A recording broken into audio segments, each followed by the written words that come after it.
Hello, this is my economic video on oligopoly and game theory, and the section is 4.5 by me, Anton Yanagida. So to start, I want to talk about the four market structures. The four market structures are monopolistic competition, perfect competition, monopoly, and what I'm going to be talking about, oligopolies.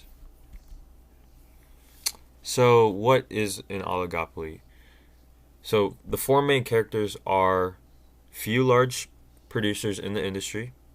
So very few amount of producers, but they're large, very large companies. Another characteristic is that the products are identical or differentiated. So either the products that they produce are exactly the same, or they can be switched. They can be different. And then another characteristic is high barriers of entry. So basically, it's impossible for a smaller, newer firm to compete with the existing oligopolies because they're really big. And then the last characteristic is that oligopolies are price makers. So they determine or set the price for the market and not the other way around. They're price makers and they're not price takers. So, what would an oligopoly firm look like in real life? So, yeah, these are a few, if you can see, a few oligopoly firms in real life. Usually technology and media producers like Apple, Samsung, Dell, AT&T, Walt Disney, and Comcast are easy oligopoly firms to identify. Okay, and I also want to talk about how oligopolies have control over the industry. The very few large firms have like a lot of power, so they kind of push out the little guy and they dominate the whole industry. So very few large firms dominate the whole industry, is what I'm trying to say. And oligopolies use non-price competition when competing for sales.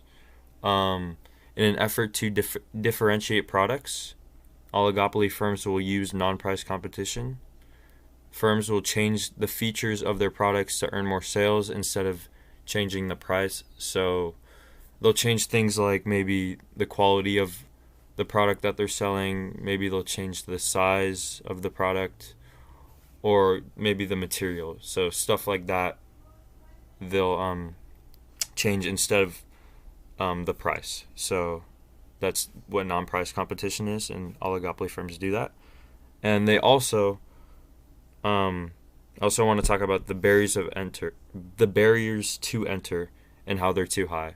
So realistically, I couldn't start my own like technology or media firm and expect to compete with the existing oligopolies.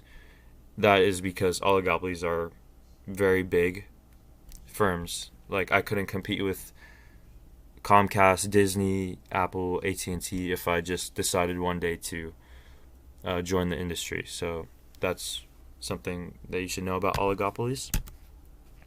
And the next topic I'll talk about is game theory, and the main question that it addresses, which is how will people behave in strategic situations? Which option will they choose, and what is like the best option to choose?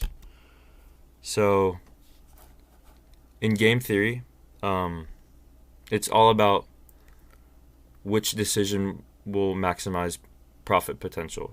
And it's all about making a decision that will yield the most money possible. So that's how game theory and oligopoly kind of relate to each other.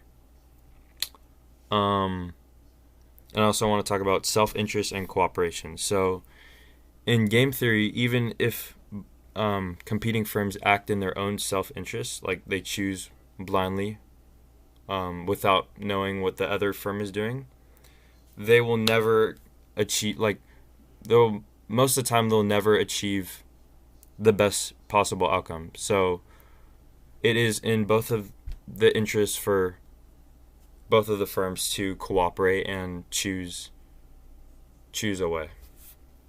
And this leads me to dominant strategy, which is simply about making it's simply the better strategy to use, choosing the better strategy. And you find this by considering every possible outcome and uh, independently making a move that will bring in the most or yield in the most money, whatever it may be. So I have a practice question, and if you look at the illustration, I want to ask, does Mary have a dominant strategy? And if so, which one would it be? Would it be up or down? So pause the video and figure this one out.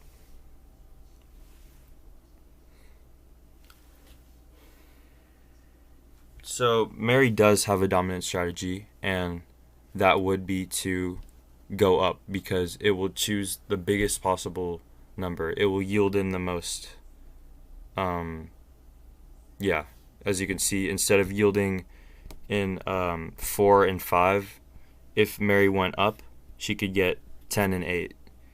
And it wouldn't matter what Harley chose. So, yeah, that is Mary's dominant strategy. Thank you.